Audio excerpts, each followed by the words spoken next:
ವಿಧಾನಸೌಧದ ಒಳಗೆ ಹೊರಗೆ ಫೈಟು, ಏರ್ಪೋರ್ಟ್ನಲ್ಲಿ ಆತ್ಮೀಯತೆಯ ಮಾತು. ಕೈಕುಲುಕಿದ್ದಾರೆ ಮಾಜಿ ಸಿಎಂಗಳಾಗಿರುವಂತಹ ಸಿದ್ದರಾಮಯ್ಯ ಮತ್ತು ಯಡಿಯೂರಪ್ಪನವರು. ಎಲ್ಲಿ ಕೈಕುಲುಕಿದ್ದಾರೆ, ಎಲ್ಲಿ ಭೇಟಿಯಾದ್ರು ಇವರಿಬ್ರು ಅನ್ನೋದ್ರ ಬಗ್ಗೆನೇ ನಿಮ್ಮ ಮುಂದೆ ಮಾಹಿತಿಯನ್ನ ಇಡ್ತಾ ಇದ್ದೀವಿ. ಹುಬ್ಬಳ್ಳಿ ವಿಮಾನ ನಿಲ್ದಾಣದಲ್ಲಿ ಆಕಸ್ಮಿಕವಾಗಿ ಭೇಟಿಯಾಗಿದ್ದಾರೆ ಮಾಜಿ ಸಿಎಂಗಳಾಗಿರುವಂತಹ ಸಿದ್ದರಾಮಯ್ಯ ಮತ್ತು ಒಂದ್ ಕಡೆ ಯಡಿಯೂರಪ್ಪನವರು. ಬದ್ಧ ವೈರಿಗಳು, ಅದರಲ್ಲೂ ನಿಮಗೂ ಕೂಡ ಚೆನ್ನಾಗಿ ಗೊತ್ತಿದೆ.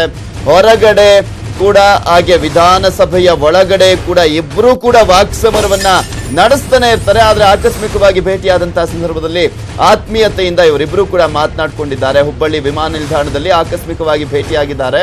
ಆಕಸ್ಮಿಕವಾಗಿ ಭೇಟಿಯಾದಂತಹ ಉಭಯ ನಾಯಕರು ಮಾತನಾಡಿದ್ದಾರೆ. ಒಂದೇ ವಿಮಾನದಲ್ಲಿ ಹುಬ್ಬಳ್ಳಿಗೆ ಆಗಮಿಸಿದ್ರು. ಈ ಇಬ್ಬರೂ ನಾಯಕರು ಕೂಡ ಪರಸ್ಪರ ಕುಶಲೋಪರಿಯನ್ನ ವಿಚಾರಿಸಿದ್ದಾರೆ. ಬಿಎಸ್ ಯಡಿಯೂರಪ್ಪನವರು ಮತ್ತೆ ಮಾಜಿ ಸಿಎಂ ಆಗಿರುವಂತಹ ಸಿದ್ದರಾಮಯ್ಯನವರು.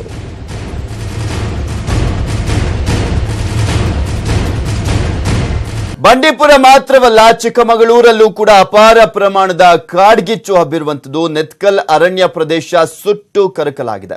ಎನ್ಆರ್ಪುರ ಬಳಿ ಫಾರೆಸ್ಟ್ ಗಾರ್ಡ್ ಬೈಕ್ ಭಸ್ಮವಾಗಿದೆ. ಇದೇ ಸಂದರ್ಭದಲ್ಲಿ ನಾವು ಬಂಡೀಪುರದಲ್ಲಿ ಆಗಿರುವಂತಹ ಕಾಡ್ಗಿಚ್ಚನ್ನ ನೋಡ್ತಾ ಇದ್ವಿ.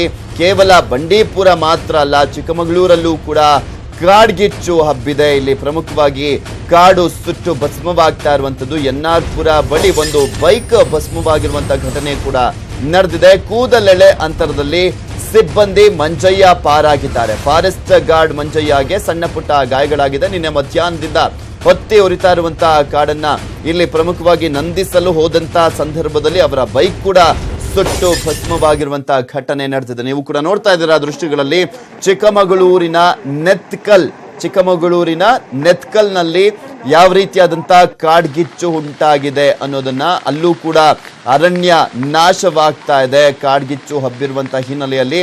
ಮತ್ತು ಒಂದ್ ಕಡೆ ಅಲ್ಲಿ ಈ ಒಂದು ಬೈಕ್ ಯಾವ ರೀತಿಯಾಗಿ ಬೆಂಕಿ ತಗುಲಿ ಸುಟ್ಟು ಭಸ್ಮವಾಗ್ತಾ ಇದೆ ಅನ್ನೋದನ್ನ ಕೂಡ ನೋಡ್ತಾ ಇದ್ದೀರಾ.